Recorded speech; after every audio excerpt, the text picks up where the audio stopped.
Hi guys, I'm here today to talk to you about an urgent need for a program to supplement the PAWS Act where it is lacking. My name is Marshall Portilla, and my capstone project was to find a way for breeders to partner with the PAWS Act and some of their trainers to donate their surplus puppies and also make more profit than if they were to sell them themselves. We're going to go over the introduction of my project, my inspiration for the project, my rationale, who my partner was, what work we did, the public communication piece I chose, and the outcome of my project. We're going to look at the impact and the public outreach, my plans for the future.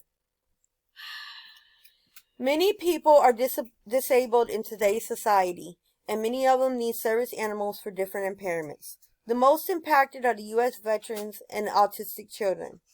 The PAWS Act, which was enacted by the Veterans Association and the government, now supplements with grants for the cost of the training of the puppy through their own personal trainers that they've chosen, and the cost of the veterinary care and any medications the dog may need. The veterans are still left with paying for most of the food and things like toys and things like that for the dogs, and they're left with paying for the cost of the puppy. I wanted to determine if breeders could donate their surplus puppies, receive tax deductions, and thus make more profit than if they were to sell them at an older age.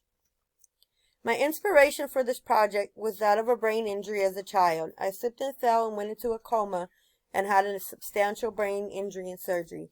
It resulted in permanent disabilities that have continued throughout my life, gaining new ones and losing old ones, and a 4-year hospital stay.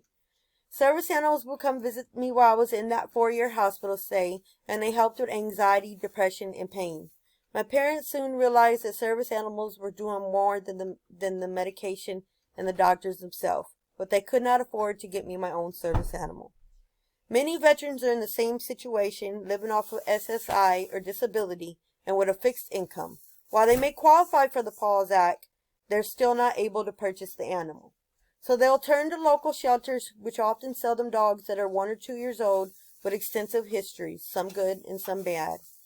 Once they get the animals to the facility to be trained, sometimes they're not trainable at all, and they've wasted up to 2 years trying to train a dog that unfortunately ends up just being a pet. In the United States, veterans are suffering from mental disabilities and physical disabilities that are impacts of war. As I mentioned before, things like PTSD and other injuries require 24/7 support. By having a service animal, they can lead a more independent life. Veterans that utilize service dogs report lower levels of depression and anxiety, fewer hospitalizations, and a reduction in medical and psychiatric costs, among other benefits. While they may benefit from the service animal, they may not be able to afford the proper dog for training. So I partnered with a local commercial breeder in Florida and Alabama named Tasha. Because of her LLC and insurance reasons, she requested to remain private and restricted from most photos. We did work together for 6 months to formulate a plan for the veterans and formulate a plan for me opening my own breeding business and implementing this program. She taught me how to run a breeding business, the daily care, the cost per litter. The average of unsold puppies would be 2, she stated, per each litter usually. She usually would keep her unsold puppies up to about 14 weeks, and they would cost her extra $360 in care. While they were older at the time of sale, she would often lose 50% of their value. Usually she would sell her puppies for $7,000 to $10,000 apiece, but once she had them up to 14 weeks, she would then have to go down to $3,500. Tasha was losing a lot of money, but she was used to it, having been in the business for 20 years. When I suggested that donating surplus puppies and filing a tax deduction at the end of the year might be able to get her back 100% of the cost, she was very interested and completed a survey with me. During the survey, we were determined that she felt that it would be a benefit too, so we proceeded with the project. We determined through the IRS site that she could file nonprofit tax deduction if she received a receipt from the association that she donated the puppy to, and then was enabled to supply it at her taxes at the end of the year. We then said, hey, we have found a way to help the military and to make a profit too. When I charted the data, we looked at those that did not donate. As I mentioned before, with 4 puppies using 2 different breeds of dogs, she made an average of about $14,000 and lost quite a bit of money.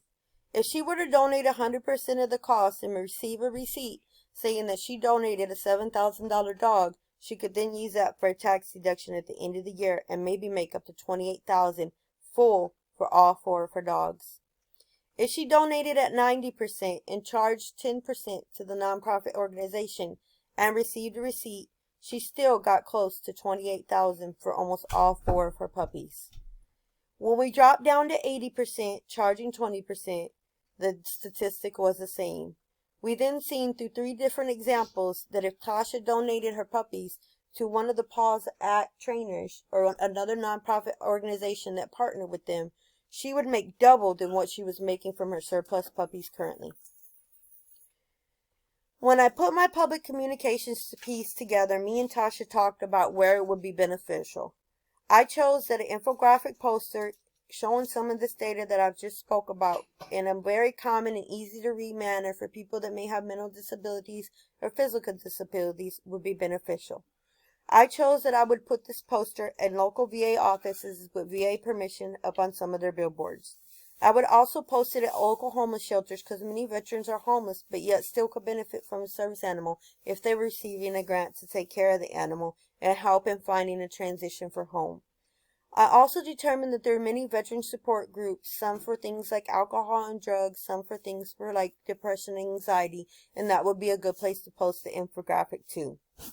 It would contain research and it would contain the information for the local PAWS representative for the Alabama and Florida area so that these veterans could get in contact with the right people for the grants, the right people for the trainers, and then thus get in contact with us too.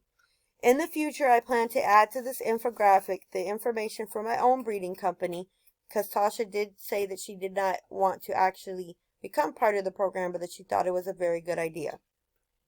So I will include at the bottom not just the information for the PAWS representative and for the grants and trainers, but also my own information so that veterans in the area can get on the waiting list once my puppies are available.